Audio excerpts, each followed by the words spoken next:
We're learning more about the 15-year-old girl found murdered in Winnipeg over the weekend.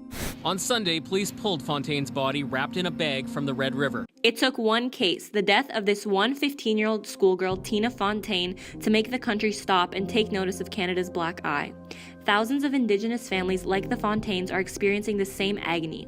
Official police reports state that between 1980 and 2012, almost 1,200 Indigenous women went missing or murdered. But the Native Women's Association of Canada claimed the number is closer to 4,000, and it's all due to one action that our Canadian government made, the Indian Act of 1876. From the 1840s to the mid-1990s, some 150,000 Indigenous children were removed from their families and sent to church and government-run Indian residential schools. Their aim, infamously said by John A. Macdonald, was to kill the Indian in the child. By assimilating them into dominant Canadian culture, many children suffered from emotional, physical, and sexual abuse while attending these schools. Over 150,000 children were sent to one of the 132 schools where they faced poor living conditions, inadequate food, hostility, and isolation.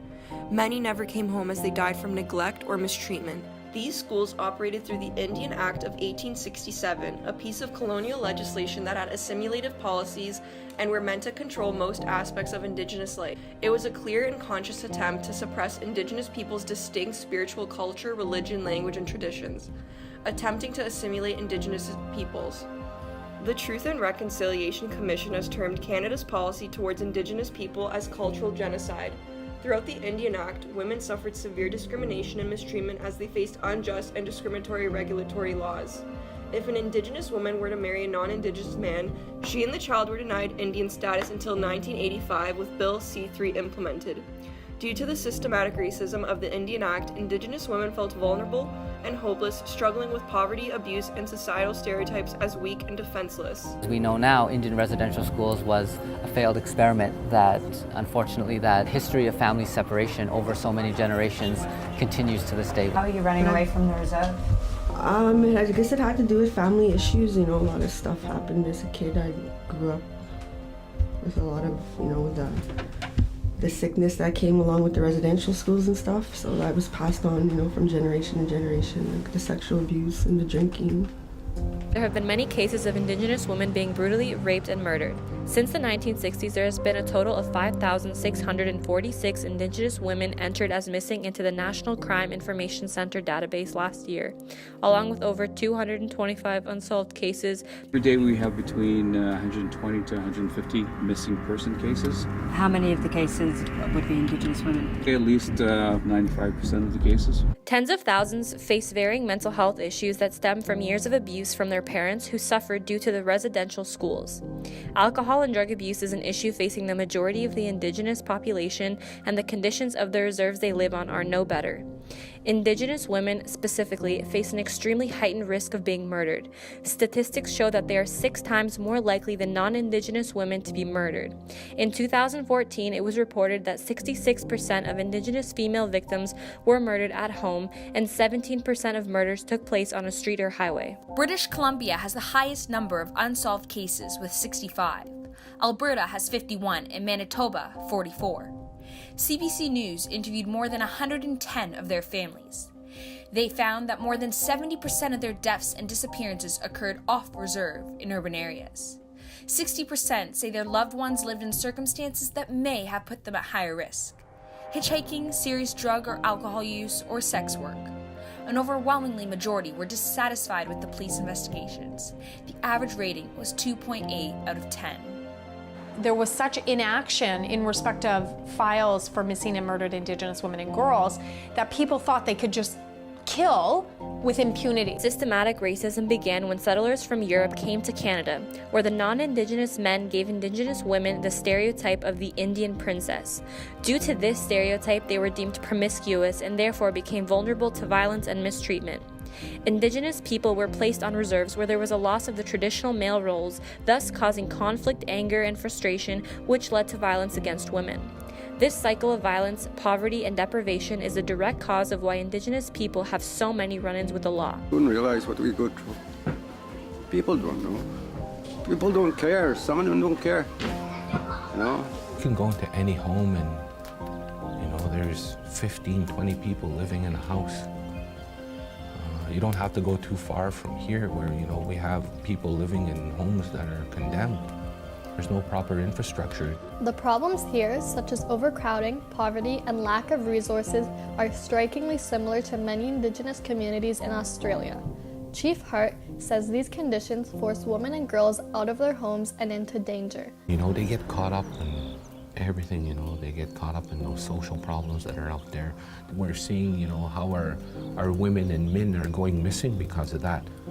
Indigenous people across Canada carry a heavy load with poverty, discrimination, and generations of dispossession. It leads to a kind of multi-layered trauma that Indigenous people in Canada and Australia live through every day. Now we want justice! When do we want it? Now! In Australia, they're facing a similar epidemic of violence against Indigenous women. Down under, the imprisonment rate of Indigenous women is a national disgrace, as they make up 2% of the general population, but 28% of the incarcerated population. In Australia, women are 6 times more likely to be murdered, just like Canadian Indigenous girls, and they are 32 times more likely to be hospitalized for domestic violence. Social Commissioner June Oscar stated that we must work to provide the necessary supports for children, women, families, and communities to overcome systemic issues and close the gap on all forms of inequality. There have been reports released regarding the overrepresentation of Indigenous peoples in custody that sets out strategies aimed at early intervention and family support within child welfare and justice spaces. 2018 is the first time in 31 years that the Australian government has funded a national engagement project to listen to challenges, stability, and ambition of the Indigenous woman. Now, we ask ourselves, what is Canada trying to do to improve Indigenous human rights? Recall the Indian Act, which was first introduced in 1876 and designed to abolish Indigenous culture and to assimilate them into Euro-Canadian society. This document violates Indigenous human rights. If an Indigenous woman wanted to marry a non-Indigenous male, she would lose her status. This historic policy is one of many that violate human rights outlined by the Universal Declaration of Human Rights, proclaimed in 1948 by the United Nations General Assembly. Here today to offer an apology to former students of Indian residential schools.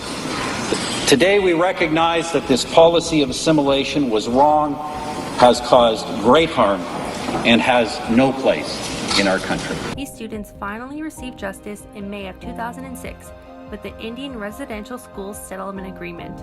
This agreement was the largest class action settlement in Canadian history. It established the Common Experience Plan, a multi-billion-dollar program that was designed to settle thousands of lawsuits and provide adequate financial compensation to former students and victims. In spite of Canada's recognition of the damage caused by residential schools, the impact has mostly been unaddressed and given low priority. The First Nations Policing Program was created in 1991 to contribute to the improvement of social order, public security, and personal safety in First Nations communities, including that of women, children, and other vulnerable groups. Recent reports demonstrate that past abusive and assimilative policies continue to linger in communities today. Police and the RCMP fail to protect Indigenous women and girls when officers fail to properly report allegations of domestic abuse, even perpetrating the abuse themselves with inappropriate and invasive body and strip searches, excessive force used during arrest, sexual harassment, and rape. The RCMP unsurprisingly provide provincial policing where female Indigenous missing and murder rates are highest in the nation. Manitoba has one of the highest numbers of missing and murdered Indigenous women. Why do you believe that's so? I think it's the exploited persons. They leave their remote communities, they come down to a big city, and I really believe that they fall victim or prey to the lifestyle of a big city. As society, not only just police, we have to be better and give them some sort of support, because I do feel I think they get lost when they come to the city. After a while, they just become another person that they don't want to deal with anymore, and that's pretty much the way it is with dealing with the police. My niece was murdered 2.5 years ago. I feel like there's so much unanswered questions that the police could have did more, because her fingernails were broken. She had some bruises, and yet they said that she died by suicide. We went to the police, and a few things that happened to her. They told me that she was stabbed 17 times, and I never got any word after that. So they said they wouldn't look for her because they thought she was a sex worker? Yep. Years of resistance and denial of injustices occurring at all levels of government caused Indigenous communities to suffer. Stephen Harper was determined not to conduct a national inquiry, despite outcries from Indigenous survivors, criticisms from international human rights bodies, and dozens of studies that all contradicted the Prime Minister's view. Harper persistently dismissed the launch of an inquiry. This changed when the Liberal government upheld their campaign promises and launched a national inquiry in December 2015. Need a full national inquiry into the missing and murdered Aboriginal women. The inquiry is expected to end in spring of 2019 and has been provided $53.8 million by the Canadian government. The government hopes to collect accurate data on the thousands of murders and disappearances of Indigenous women. I feel like this inquiry needs to be led by experiential family members that actually know what it's like to lose a loved one, so that we have an appropriate amount of urgency behind the work that we're doing. Family didn't participate in the national inquiry. We called for a national action plan. You know, women are still going missing, they're still being murdered. We're going to have another inquiry in 50 years, another one in 100 years, another one in 150 years.